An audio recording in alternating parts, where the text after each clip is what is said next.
NBA Straya, how are you going? Hey, you good? You should be. Why is that, Jim? Well, it's Thursday, May 14, which basically means that it's Friday, which basically means it's the weekend.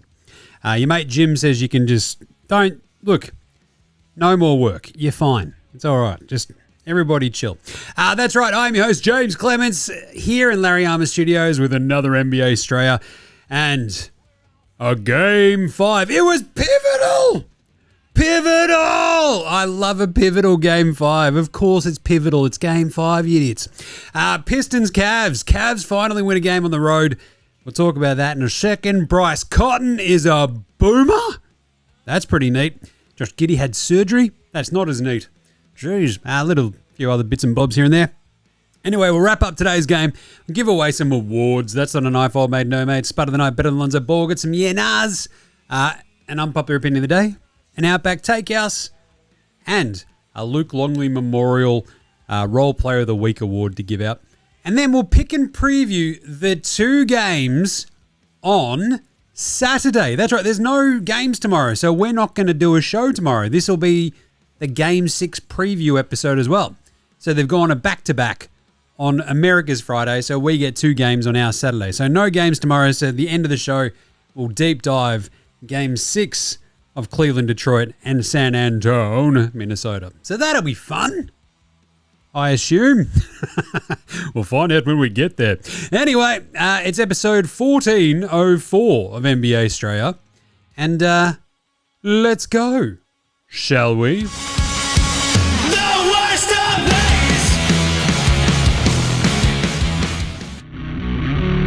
This is Josh Giddey. G'day, this is Andrew Gaze. This is Jack White. This is Joe Ingles. This is Dyson Daniels. This is Chris Anstey. This is Matthew Delvedova. This is Shane Hill. You're listening to NBA Australia. And you're listening to NBA Australia. And you're listening to NBA Straya. And you're listening to NBA Australia. And you're listening to NBA Straya. You're listening to NBA Australia. And you're listening and watching NBA Straya. This is NBA Australia. Let's do it.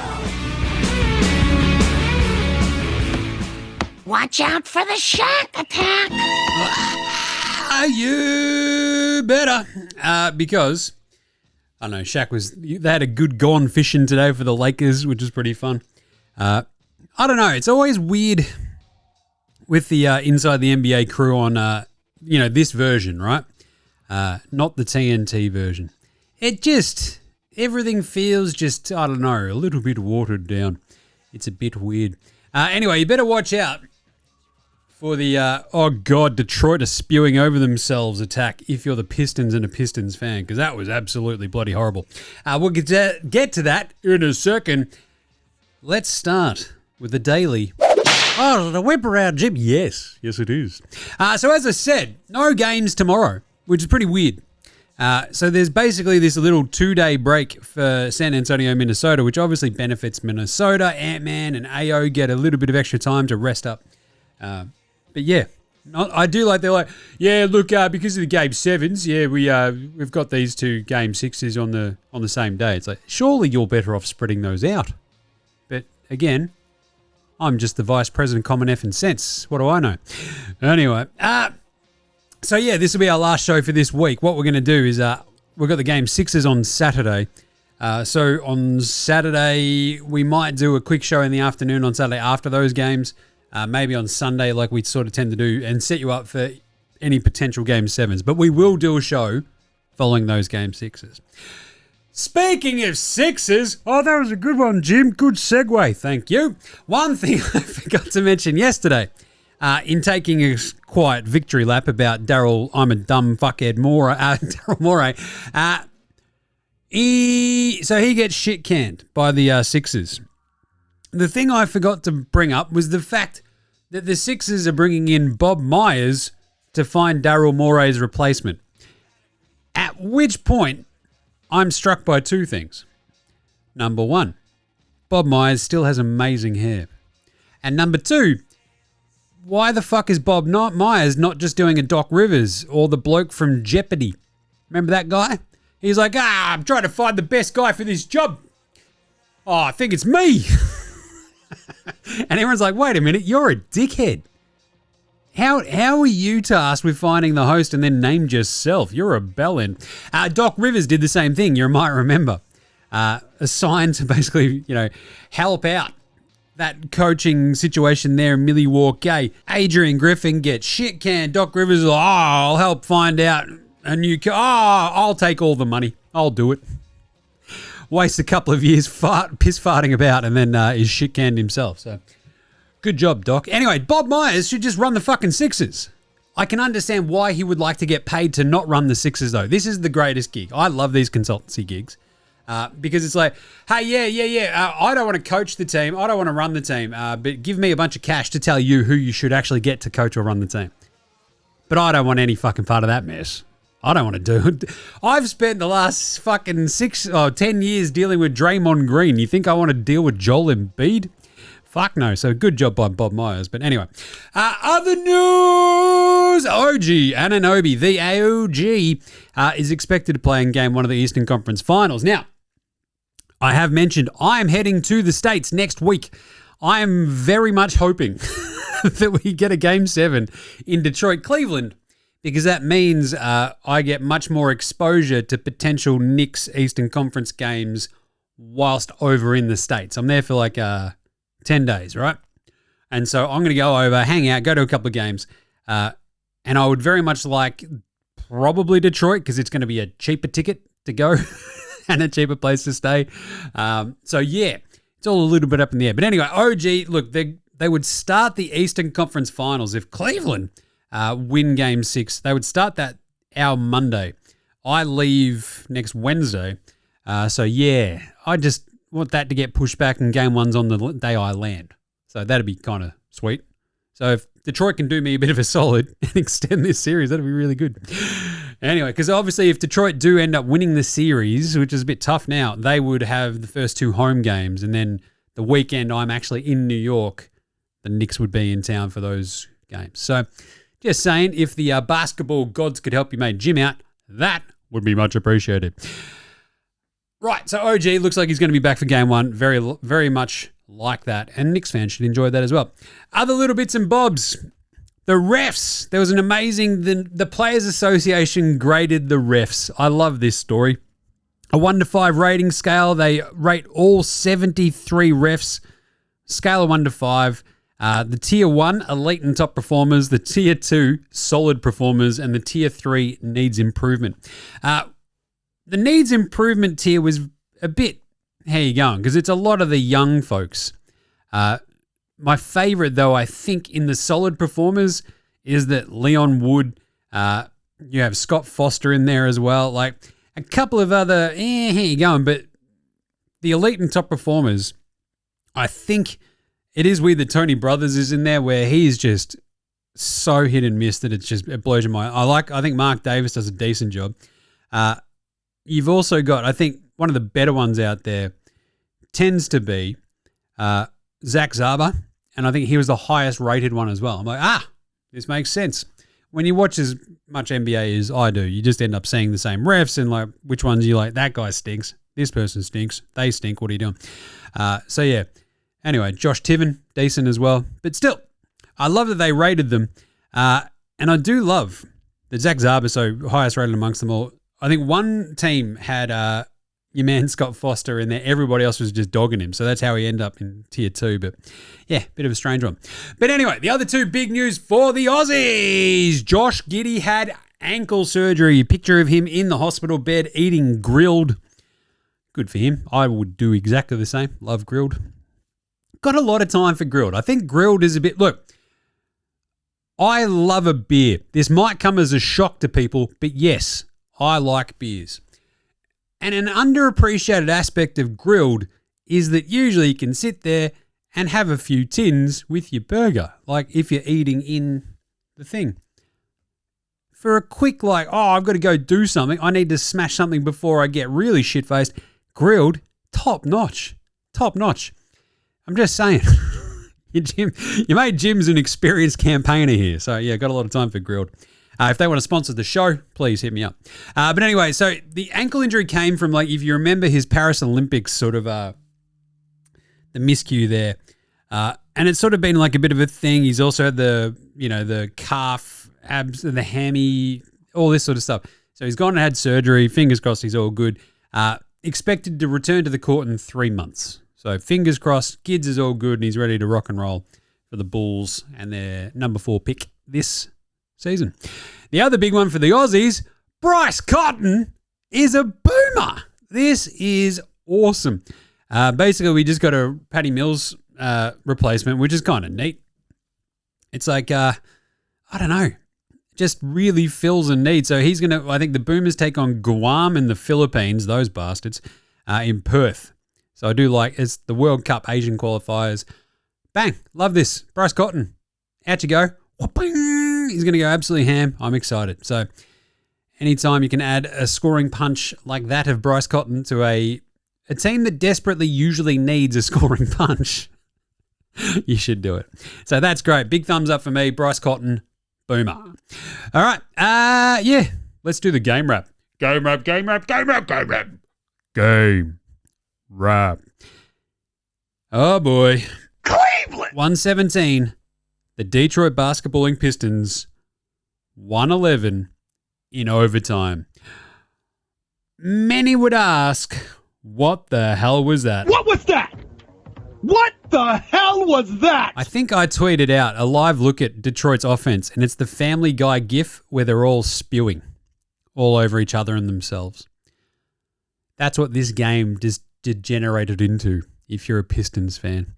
It was a weird one. So this was a very strange game. It was a very fun game as well, very back and forth. Like Detroit got up 15 in that second quarter. They just gave them the old 1-2 Cost Suzu. Bang, bang, bang. Off they go. They're flying. They look $1,000,000. Jalen Duren, couple of little flashes, not too shabby. And then stupid, sexy Strus gets them back into it. Hits those couple of those threes in the back half of the second quarter. They get it down to an 8-point halftime lead for Detroit. And then it just goes bloody haywire. They've basically tied it up, essentially, right? Like what? They tied it up halfway through the third quarter. It's 68-68. And then it just goes hammer and tongs for like the rest of the game. Like Detroit, the only time Detroit actually sneak away is at the very end of the fourth quarter, and then they blow that. So, but it was a crazy setup where Cleveland have fought all the way back. Their defense was just phenomenal. But then, so you have this huge third quarter. The Cavs have the lead heading into the fourth. You're like, what the hell just happened, Detroit? How is this all happening? And they're up by 4, I think, going into the fourth quarter. Yeah, 84-80. And you're like, Jesus, what did you do, Detroit? Cleveland were absolutely smoking. Harden was really good early on as well. It was him and Strus who sort of got them back into it. Mobley was sort of doing a lot of stuff. It was a really, really fun game. And then Cleveland just start barfing over themselves. Turnovers. It's 89-89, 7 minutes to go. Detroit have basically pulled it all the way back. Cade hits a 3. They have some sweet defense. There's a sweet block from B-Ball Paul, who's going to feature heavily in this recap. There's a Mitchell miss, a Tobias Harris pass to Dan Ayers-Jenkins 3. Bang, 10-0 run. Pistons up 6. They get this amazing block from Orsar Thompson, a run out. He slapped the shit out of a Jared Allen shot. Free throws for Orsar Thompson, hits them both. It's a 12-0 run. They're up 97-89. There's a couple of free throws back the other way. Dan Ayers-Jenkins gets an and 1 to go. 4 minutes left in the game. They're up 9. 9! The Detroit Basketball League Pistons.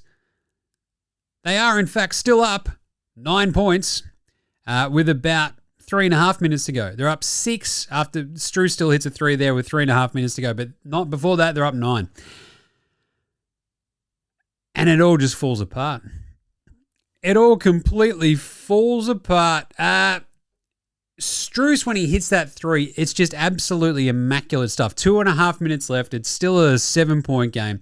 Detroit get offensive rebounds. They miss both shots. It's just, what is going on? Mobley's getting this sick dunk off a Mitchell falling out of bounds play, which I don't know how he managed to stay in bounds and get it to Mobley. It's a 5-point game. There's a shot clock violation for Detroit. Gets B-ball Paul, tries to he jumps too early. Mobley's just like, okay, bang, get that out of here. Minute 30 left. Mobley hits a 3. It's a 2-point game. It's a 7-0 Cavs run in the last 2 minutes. Tobias misses a 3, a minute to go. Harden misses a floater, gets it back, throws it out to Mitchell. Mobley gets fouled. Free throws. We're tied at 103. 45 seconds left. Unbelievable gear. And Tobias Harris gets the offensive rebound off a Cade miss. 30 seconds left. My sweet baby carrots. It's his misses it all. Shot clock violation. Mitchell loses the ball after a Thompson steal. He gets tripped. No foul. We are going to overtime. 103-103. Should that have been called a foul? Yeah, nah. Yes. It was ridiculous. Anyway, straight out of the overtime, there's an Allen dunk. There's a Mitchell bucket. It's a 13-0 Cavs run across the end of the fourth quarter into the overtime. Suddenly it's a 4-point Cavs lead. Detroit literally just couldn't score.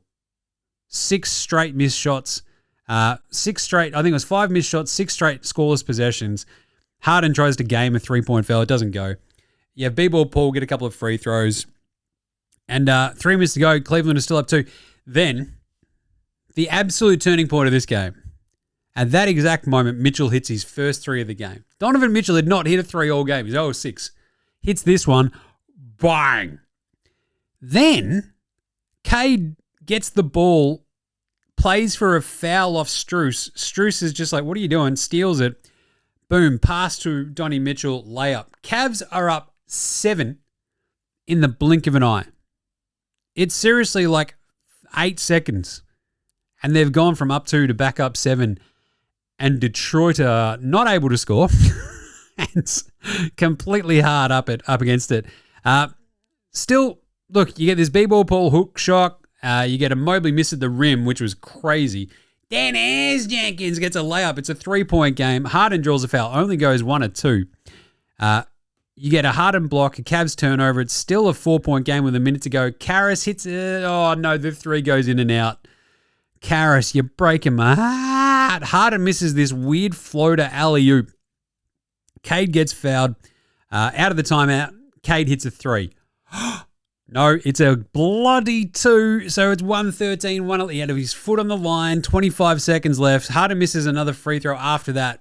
He gets his own free throw rebound because Cade's asleep and dives like under the basket for some reason. Stupid. Detroit then have 3 bites of the cherry. They spew all of themselves. Harris miss, Jenkins miss. And from up 9 with like a few and a half minutes to go, they score no points and get completely cooked. And Cleveland, that's right, are up 3-2. What a game. You had, like, seriously, that Mitchell 3, the Strus steal, pass to Mitchell, beautiful pass, layup, boom, to get them back up 7 was the key moment of this game. The Pistons completely filling their DAX full of just, like, horrible diarrhea on offense was a bit how you going as well. The Pistons, like, 10 turnovers, but just the inability to score. Geez, Jim, has anyone pointed this out about Detroit? Yes, that's right. We've been saying it for fucking months, haven't we? Dennis Jenkins is all well and good, but when you don't have a shot creator, shot taker, shot maker, sounds like a Weezer song. I'm a shot maker, be a shot creator. I'm a shot maker. Call me MPJ. Call me MPJ. Anyway. That wasn't too bad. This was it. Cade off his head. 39, 9, and 7, but he has 6 turnovers. But that's all right. Awesome game. 13 to 27 from the floor, 6 to 10 from downtown. Absolutely insane game. Unfortunately, when you're relying on, and this is how many times have we said this over the years in NBA Australia? Tobias Harris is like reflex. He's the opposite of it. You can never rely on Tobias Harris. Hey, Tobias Harris, we're going to be in this incredibly close playoff game at home. Cade Cunningham needs one dude to go with him. Can you get us 19 points? He's like, you got it, boss. 13 points on 19 shots. It's like, no. I said 19 points, Tobias. He's like, you got it. 19 shots. They're like, oh, fuck this guy. This fucking guy. It's the Tobias Harris corollary. You can only go as far as you possibly can with Tobias Harris on your team, and that's usually the second round. Here we are. He's the perfect, I've made more money than anybody else by doing the absolute least. It's incredible. 1 of 7 from 3 for Tobias as well. Dennis Jenkins, 19 points and 8 of 17 shooting, 2 of 8 from 3. All-Star Thompson, amazing defense, 4 steals, 3 blocks, was absolutely everywhere. Basically, the Cavs couldn't have, like, whoever's, like, Thompson is checking, they can't have the ball because he might just take it from them and we won't get a shot. B-Ball Paul, 10 and 8 with a couple of blocks. He was absolutely... How your entire offense turns into, get the ball to fucking Paul Reed is beyond me. Cade Cunningham giving the ball to Dennis Jenkins for an ISO for an entire like crunch time possession. Again, I'm a bit perturbed. But none so more perturbed than by Jalen Duren. No fourth quarter OT minutes. 9 points, 5 rebounds. What the fuck was that? What was that? What the hell was that? Karras, 7 points and 7 shots. The 0-3 from 3 is the real kick in the dick from Karras. And I can't remember if I tweeted this out, but that's why you can't waste the game where Karras is good in game 4. You let Donovan Mitchell go off his head. You got 24 fucking points from Karras. That's probably not going to happen again in the series. You blew it. Beef, 8 and 2. No Duncan Robinson. They kind of missed his shooting a bit. They go 11 of 33 from downtown, but that's because Cade was out of his fucking mind, was 6 of 10. But yeah. Obviously, the big thing there for Detroit, the glaring, bash you over the head with a 4x2 lack of another offensive creator. Tobias Harris, I mean, if only we had a track record of him not being him. You know what I'm saying? The Cavs, that's right, Cleveland. What a game. Harden, 38 and 6. 6 assists, 6 turnovers. Harden giveth, Harden taketh away. 3 blocks, though. He was fucking everywhere. 11 of 14 from the free throw line. What was he, 9 of 9 and then misses a couple down the stretch, but gets his own rebound. There was that weird moment. So he gets that rebound off the missed free throw. The Pistons didn't have to foul. That resets to a 14-second shot clock. So, yeah, that was a bit of a fuck up. But anyway, Donnie Mitchell, 21 points, 7 of 18 from the floor. Not great. 1 of 8 from downtown, but the one that he hit was fucking huge. Jared Allen, awesome, 16 and 10. But Mobley, what a game from Evan Mobley. Hits some really clutch free throws. Hits a huge 3 right at the end of that game. Ends up with a 19, 8 and 8 with 3 blocks. That's the Mobley we've been expecting. He was awesome in game 4, awesome in game 5. Wade gave him 23 minutes of cardio, 0 points, 0 shot attempts, 0 free throws. He had 6 rebounds, 0 assists, and a steal. Bloke's just running back and forth. Dennis Schroeder, German Rondo had 5 and 5. Strus, he's the other big one. 6 threes off the bench from Maxi Stupid Sexy Strus. Why is he Stupid Sexy Strus, Jim? Because Charles Barkley after the game's like, man, that's a pretty man. He's still pretty. Stupid Sexy Strus, 20 points. Merrill hit a couple of threes as well. And now Cleveland are in the driver's seat. They win their first road game of these playoffs. They didn't win a road game all in the first round. They don't win the first couple here in the second round. Now they have, and they're up 3-2, going home with a chance to close it out at home. So, who was the NBA Straya approved performer of the night? That's not a knife. That's a knife. I can't say James Harden. I can't. It's just, but Jimmy was really good. Was he? Was he? He was perfectly fine. He also, gacked all over himself down the stretch in classic Harden fashion. And, yeah. I want to give this to a combination of Strus and Mobley, who were absolutely fucking massive in this game. Strus's 20 points, the 6 threes were absolutely ridiculous. And crucially, he hits like a 3 there. I mean, it's obviously in the second quarter, gets them back into the game. There's that other big 3 that I sort of talked about that really got them essentially on this sort of wild run. And you're like, oh, hang on. This is a bit, how you going? That was after the Dennis Jenkins and 1. Strus nails a 3. Gets them back within 6. Because that was the point where it was getting a little bit, oh, fuck, here we go. So, yeah, that was a really big moment. Because then after Tobias hits a three, it's back up 9 with those 3.5 minutes to go, right? But Strus had like given them that moment. And if they had continued to pace, it would have gotten out of hand and boom.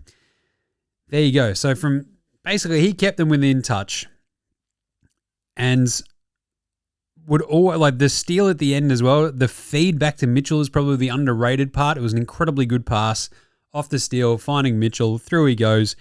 But yeah, Detroit, after blowing a 9-point lead with 3.5 minutes to go, they've got zero excuses. But Strus and Mobley were the guys. Like Mobley's dunk from Mitchell was incredible.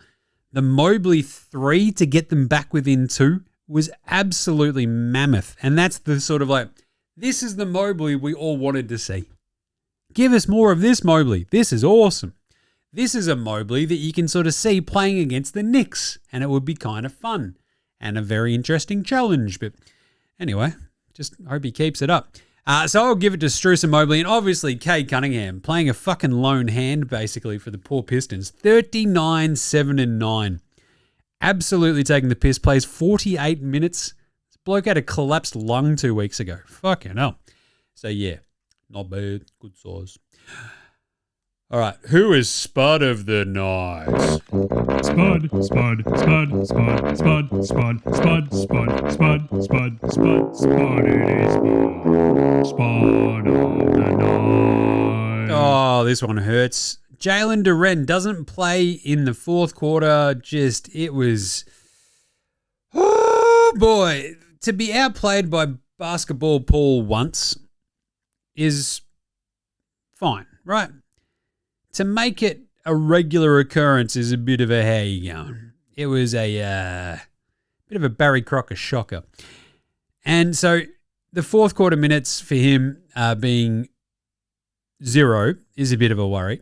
Basketball Paul plays essentially all 12 minutes of the fourth quarter and then comes out in the overtime and plays all 5 minutes again.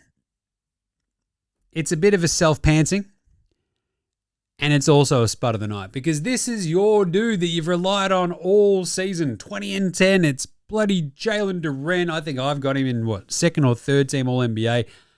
He was fantastic, and suddenly he's getting played out of the series. It's nuts. Basketball Paul coming out and kicking some ass. That is a bloody worry. So, yeah, Jalen Duren turning into a very large spud is a really big worry. In the 25 minutes that he played, somehow they were a minus 16. Yeesh. Right? Holy crap. Flip side, B-Ball Paul plays 17 minutes plus minus of 0. So, I don't know. That is a big bloody worry. Jalen Duren. Honorable mention is going to go to my sweet baby Karras for his 2 of 7 shooting as well. And of course, Tobias. 13 points on 6 of 19 shooting. Now, the other thing is the Pistons complaining about the free throws, which let's do that in a bit of the old mate, no mates. Old mate, no mate. Old mate, no mate. Old mate, no mate.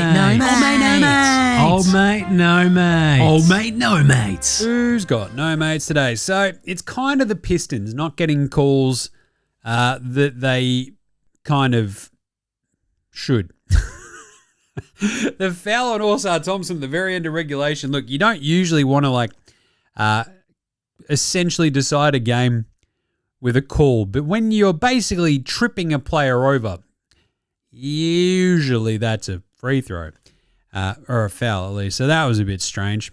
But still, I think there's also these sort of weird things where I think, 12 free throws today to 34.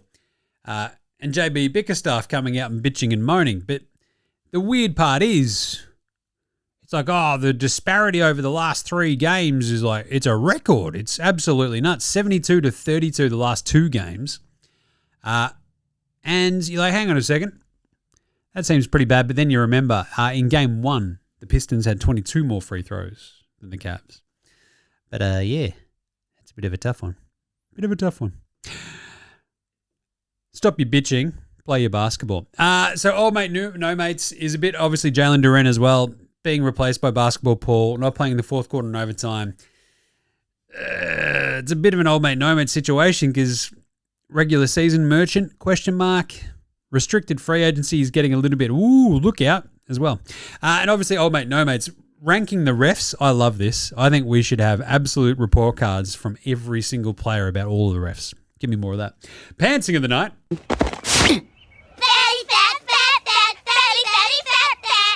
The block from Orsa Thompson on Jarrett Allen was absolutely ridiculous. He was so casual about it. He's just like, that's a really tall bloke with like a big throw. So he's launching the ball from quite high up. I don't give a shit. I'm awesome Thompson. Bang! Slaps the absolute shit out of that ball. And that is a pantsing. Allen does get the, get the win and a sick dunk at the start of the overtime, but still, that was a hell of a block. I'll tell you what. Finally, better than Lonzo Ball, Bronny James, and Ben Simmons. Lonzo was the best player in high school. He was the best player in college. You think he'll get to the pros and be like, I made it to the pros, now I can be average. We're coming for everybody. Coming for everybody. Dennis Jenkins, that is crazy. Dennis Jenkins in his, second year. Bloke is off his head. Yes, there was probably almost a little bit too much Dennis Jenkins in that game. But by the same token, he's all they've got because Jaden Ivey is an absolute lunatic and shit at basketball. Dennis Jenkins, 19 points, 2 rebounds, 3 assists, 1 steal, 2 blocks, 0 turnovers. Not bloody bad. And easily better than Lonzo Ball, Bronny James, and Ben Simmons because he shot 8 of 17, 2 of 8, and wasn't afraid like Ben Simmons was. So, yeah, still love me some Dennis Jenkins, but just almost feels like it's a little bit too much Dennis Jenkins. All right, this is also the end of our week. So, should we do a bit of everyone's favorite, a magic tweet of the week? I reckon we should, Jim.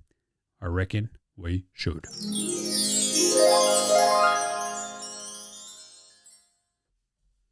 This was heading into the other game, today's game. After 2 straight losses, the Pistons will have to make some major adjustments in Game 5 back at home. I mean, thanks, Magic. He wasn't wrong. Amazing. All right. Finally, a bit of dickhead of the week.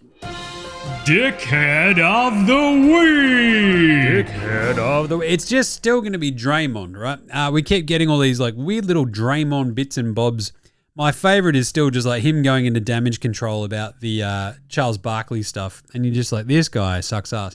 But dickhead of the week, him being in the actual sort of the Kevin Hart roast and getting roasted time and time again. Hook that shit to my veins. Like saying that Steph Curry carried him to the roast was pretty fucking funny. The violence bit was pretty funny. I absolutely loved it. And Draymond, absolute dickhead. And I very much enjoyed him being roasted as fuck. So I did, though, appreciate his Chelsea handler joke. So if you missed that one, it was pretty good. I never have and never will smash Chelsea handler. I'm Draymond Green. I don't hit threes. Oh, funny. I'm glad someone wrote that for him, but still a dickhead. All right, let's do some yeah-nahs right after this. This is Cam Glidden. This is Anthony Drimmick. This is Mitch McCarron. This is Jason Giddey. This is Darryl McDonald. Hey guys, this is Hugh Greenwood. Yo, what's going on? This is Illy. This is Mark Worthington, or commonly known as Wortho, and you're listening to NBA Australia. You're listening to NBA Australia. And you're listening to NBA Australia. And you're listening to NBA And you're Australia. listening to NBA Australia. And you're listening to NBA Australia. And you're listening to NBA Australia. You're listening to NBA Australia.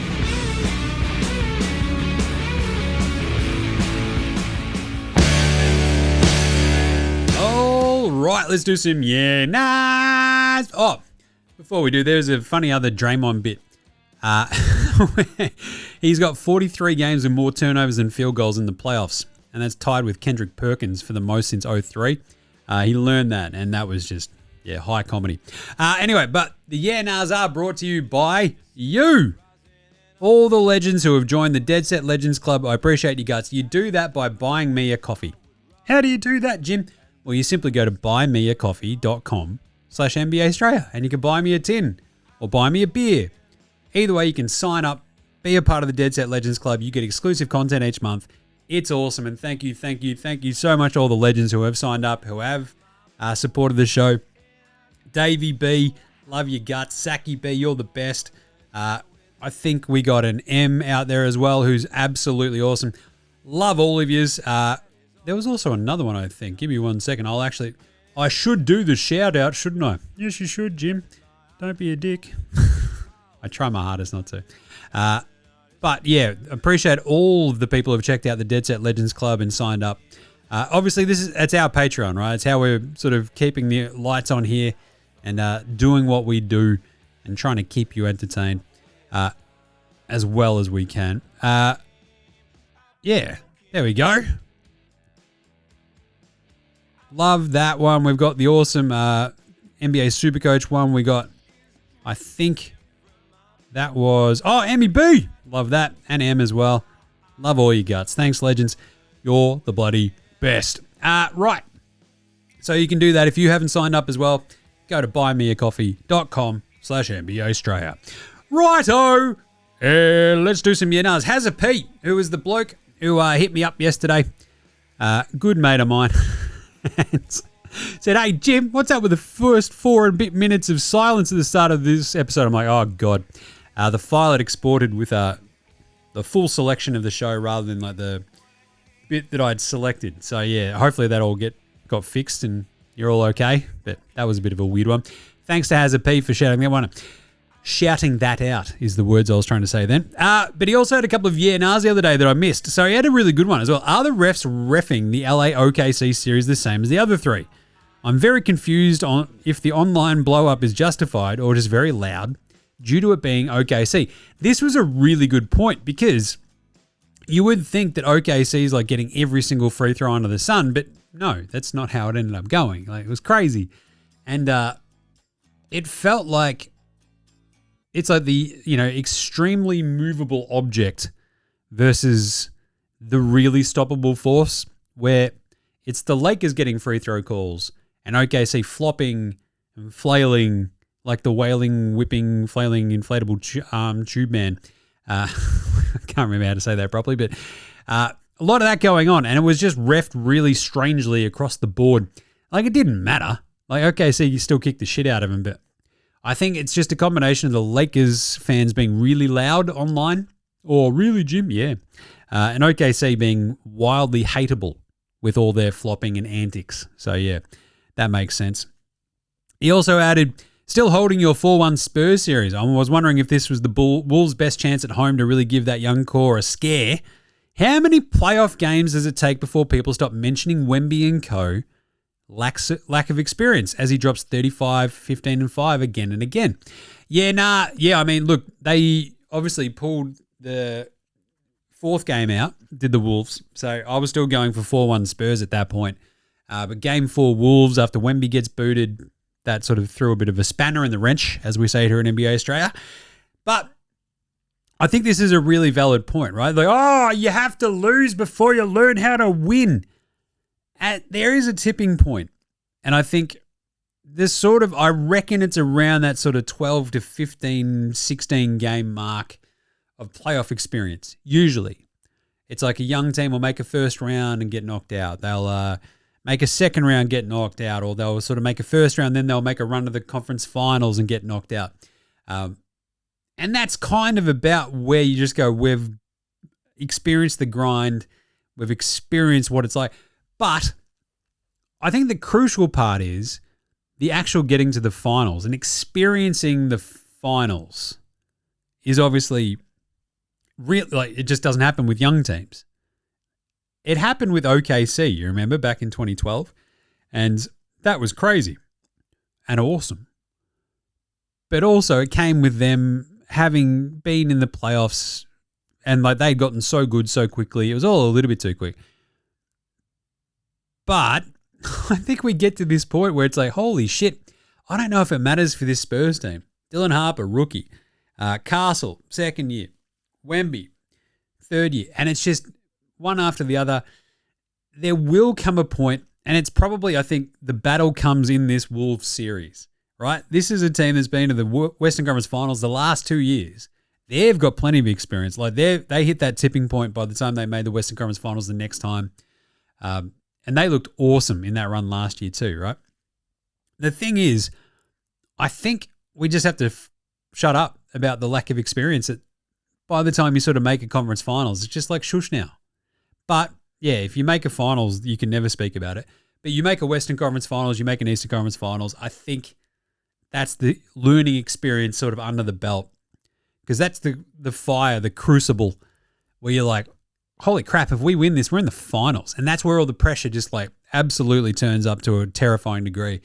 Like you remember the Boston teams making conference finals.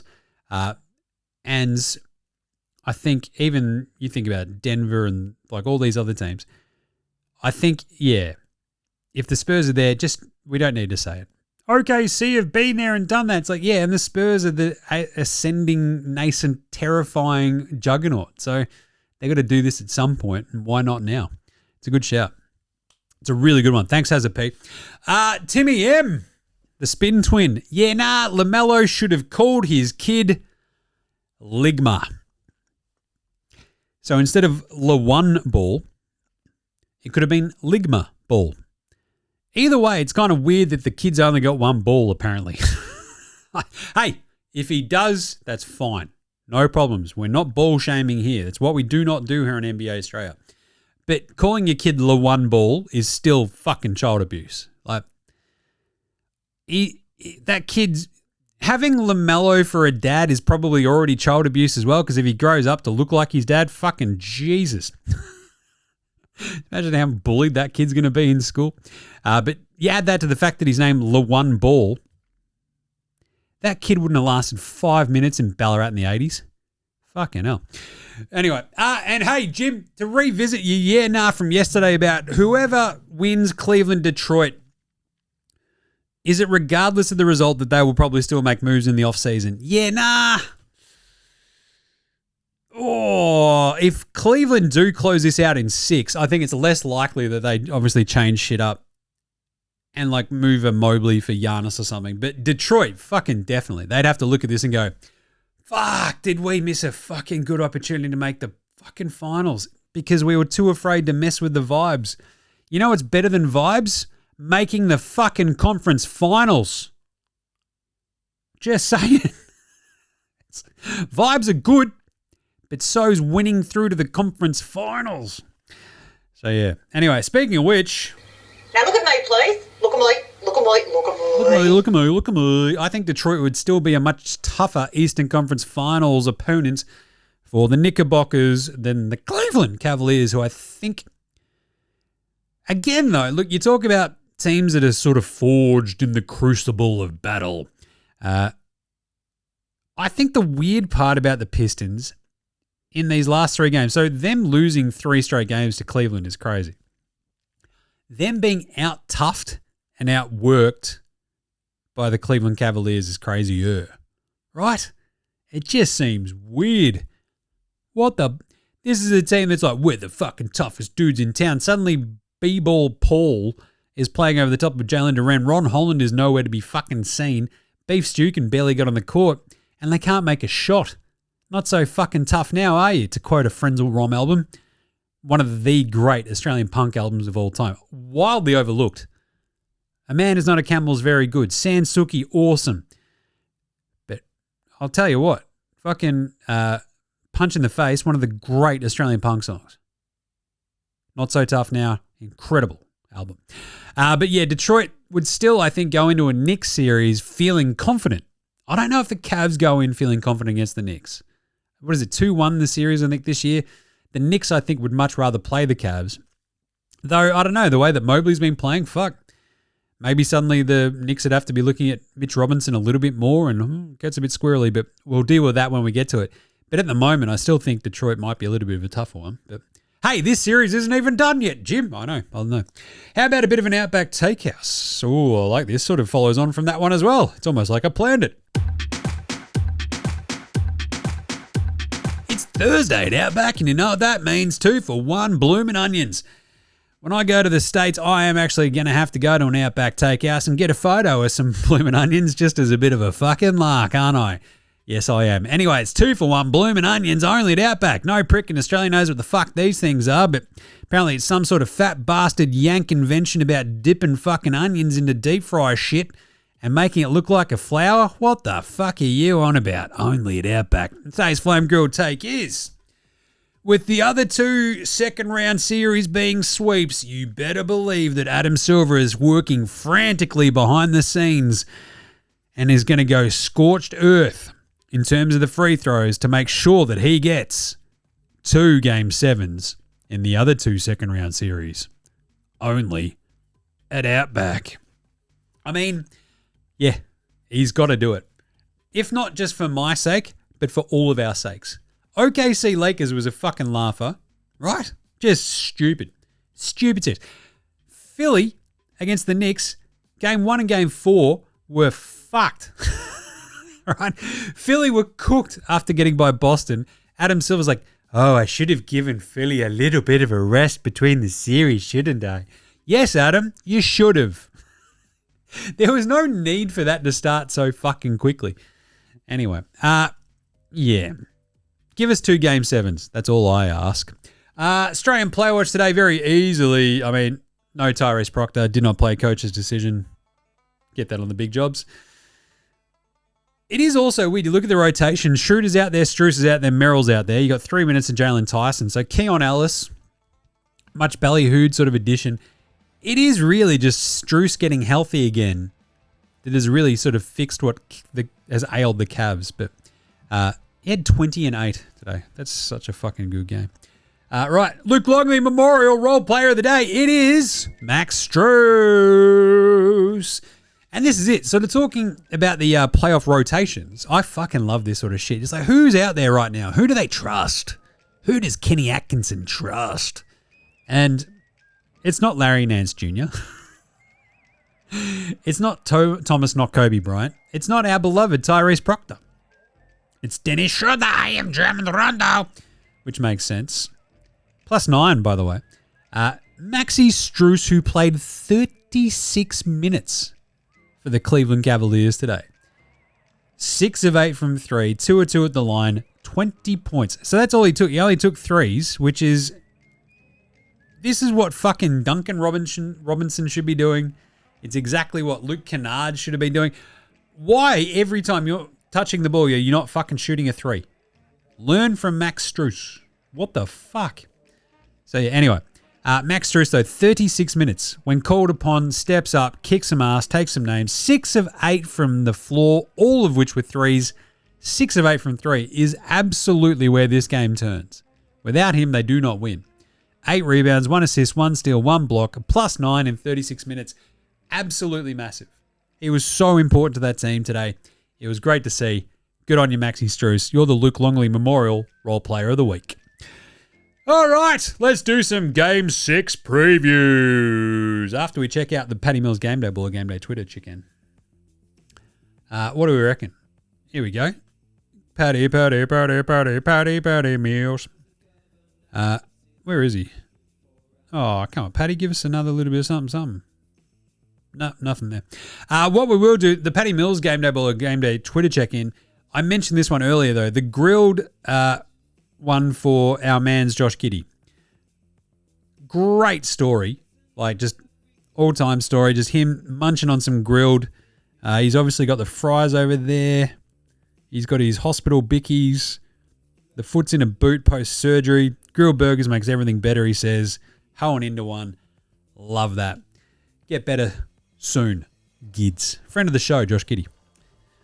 Well, he's got nothing better to do for the next couple of months. He should come on the show again. What do you reckon?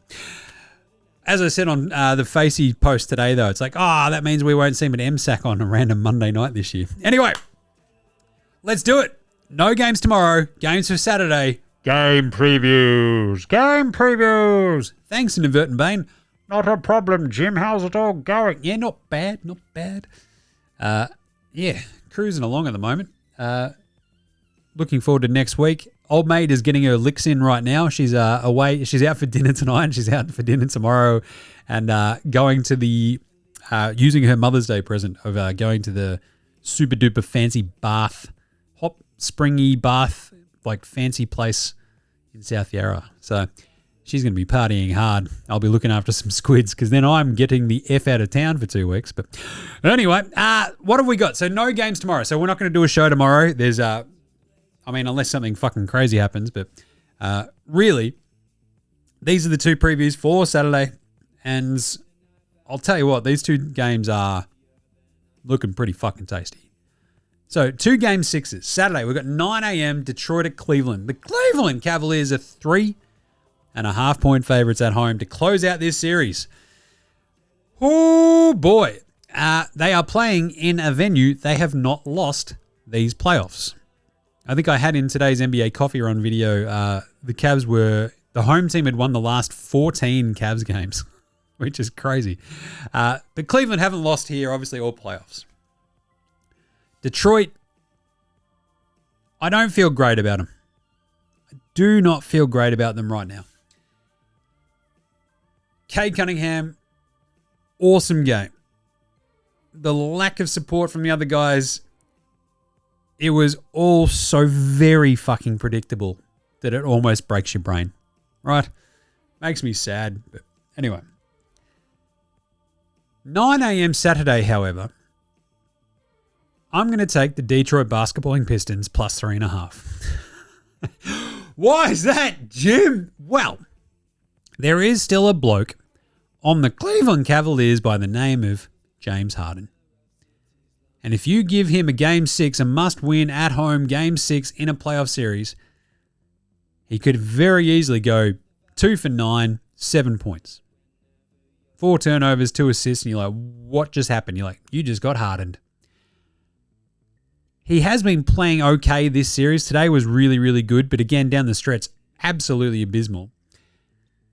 He could very easily just be fine, and that's kind of like the secret sauce here. When James Harden is not your number one dead set killer in the clutch, you can leave that to Donnie Mitchell. It's like a secret superpower. It's a very interesting sort of mix and match idea. However, I think Detroit have got one more lick in them, and I'll take the plus 3.5 because even if they lose, I think they make this a close one. So I think I'm going to go out swinging if Detroit get blown out, whatever. They didn't deserve to be there. We know the holes in their game. We've talked about the Pistons defense being the best unit in this series, and that's been true. But today, they were undercut completely by the shithousedness of their own offense. So the defense got its legs cut out from under them. Couldn't step up in the big crucial times. That also happened in Game 4 when they couldn't slow down Donnie Mitchell, who went completely in fuego for a full fucking half of playoff basketball. So I'm a little bit worried about the Pistons, obviously. But got to dance with the one who brung you. I'm taking the Detroit Pistons plus 3.5 on Saturday at 9 a.m. Game 6, this is also a bit of wishful thinking. Because as I said, if we get a Game 7, baby, it means that the start of the conference finals coincides with me getting to the States and being in the States to watch conference finals basketball. Whereas if the Cavs win Game 6, the conference finals start our Monday next week, and I'm sitting here going, okay. And especially if the Cavs win, that means the Knicks host those first 2 games, and I don't think we'd have a game while I'm in New York. I think actually there might be still one there. Yeah, because I am there for 3-4 nights. So anyway, I'll figure that out. Don't worry. But still, I'd much rather be there when it's like the absolute fucking hyper psycho games 3 and 4 in New York for like Saturday, Monday, whatever, if we get a Game 7. So give me a Game 7, Detroit. That's all I ask. That's all I want from you this year. Simple as that. Then Game 6, San Antonio, Minnesota. The Wolves are 4.5 point home underdogs Down 3-2, backs against the wall. An insane Minnesota playoff crowd. It's going to be going apeshit. I'm going to take both underdogs on Saturday. I'm going to take the Wolves plus 4.5 because I sort of feel like they've got... Look, remember, if you think the team can win, take the points. The same goes for Detroit. I think Detroit can win that. I feel less confident, but I think they can. Minnesota, I think they can win this game. They have proven their ability to win these games against San Antonio. They have already done it twice. I do, however, sort of think we might get a bit of a game one aspected sort of game here, right? Because the way the Spurs have won a couple of these games so far, absolutely waxed them in game 2, beat them by 7 in game 3 in Minnesota. The Wolves win by 5 and then they get waxed in game 6. So there's a couple of waxings in there. And like the other ones have been relatively close. I think we might get another relatively close. And I'm going to take the 4.5, right? So I'll take the Minnesota plus 4.5 at home with an extra day of rest for AO, for Ant-Man, for them to figure out how the fuck to use Rudy Gobert. Rudy! Oh, That's what I'm trying to figure out here. I think we can get a little bit more out of the Wolves one more game. So I'm going to take the Wolves plus 4.5. Even if they do lose this game 6, I've got a feeling it'd be a very close one. I can't see them getting absolutely smoked in a game 6 at home. Right? They did get smoked-ish, but both the times they got smoked were in San Antonio. So that's where I'm going to go. I'll take the plus 4.5 with the Wolves at home. Should be a good one. Can't wait. Saturday is going to be off its bloody head.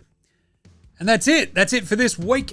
So we, as I said, scheduling note, we'll be back on either Saturday or Sunday following those 2 game 6s to set you up for either whatever the conference finals will be, which would be OKC San Antonio and Knicks Cavs, if the game 6s go the other way, or the game 7s that could be coming. So hopefully we get 2 game 7s on the Monday. That'd be kind of neat. Just saying. So either way, we'll be jumping back on to say good day. So in the meantime, make sure you're following NBA Straya on the socials, Twitter, Facey, IG, TikTok, YouTube. We'll probably still do an NBA coffee run tomorrow at some point.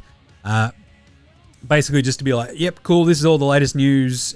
Here's the picks for Saturday, etc. But for the minute, we're still going the underdog, so she'll be right. You can find all of our picks, obviously, over at Dabble. The link is in the show description and the social bios. Get around Footy Unfilterated. Great show this week. Me and Jez talking all things AFL. Always love doing that. Power Rankings coming out today as well. Get around NFL Australia with myself and Gaz. Jim does Supercoach as well. All those shows. Go check them out. AFL Supercoach, that went up this week. Jim does Supercoach. Bit of a rough AFL week, but Naz is out. What do we do? I talked that through. So anyway, follow star, subscribe, rate, review on all of your podcast apps, YouTube, whatever. Say good day to your mate Jim. Would appreciate that. Would also appreciate anybody who wants to become a Dead Set Legend and join the Dead Set Legends Club. buymeacoffee.com/NBA Straya. Love to all the people who have actually already signed up and support the show. You guys are the best. Davey B, you rock. Big thanks always go to From Oslo for the intro and outro song, as well as House Hats, Joshua De Laurentiis, Fascinator, Gold Mines, Ramshackle Army, Iowa, Sextra, Green, and Dozers. They're behind all the tunes you hear. Smash them all on your music streaming platform of choice. NBA Australia, Sport Australian Bands. And we are going to close out with a Jingles HR. Look out, it's back. Woo! Can't wait. So this is going to be a fun one.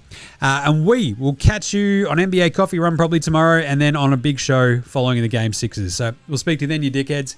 This is NBA Australia saying, look after yourselves, would ya? Hug your mates. And later, hosen.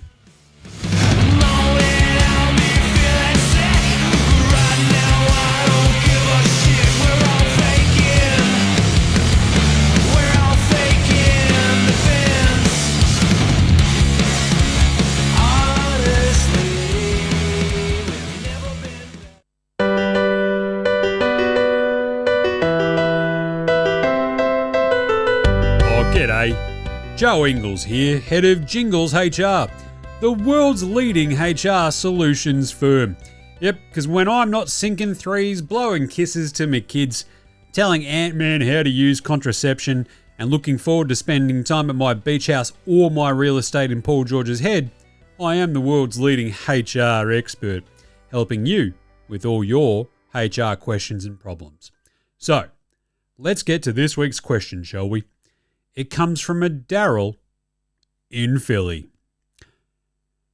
Dear Joe, have you ever been fired from a job you loved just for doing your job? Because it feels a bit unfair, doesn't it? How did you deal with it? Because all I did was I did all the right things.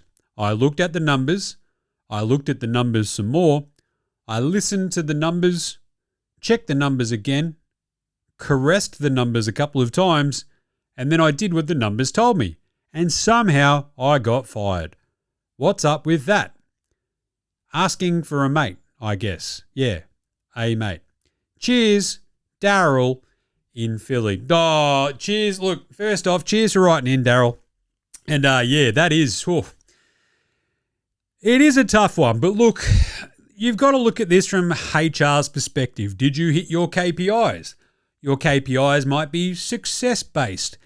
Your KPIs might be involved with making sure that those numbers match up with the other numbers that perhaps you're giving to some of the other employees, if you get my drift. But really, as we say here all the time at Jingles HR is, did the people working with you love working with you? Did they know that you were something that wasn't a computer? Did you take into any sort of consideration their feelings? Because that is what makes a good HR guru. We might be full of absolute rubbish terms and absolutely nonsensical acronyms.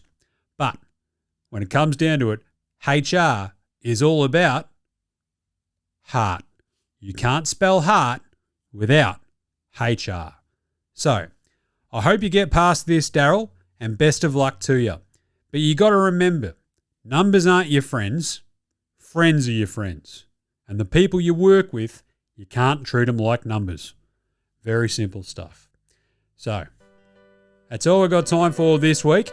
From Jingles HR, I've been Jingling Joe Ingles. Go get a job up ya.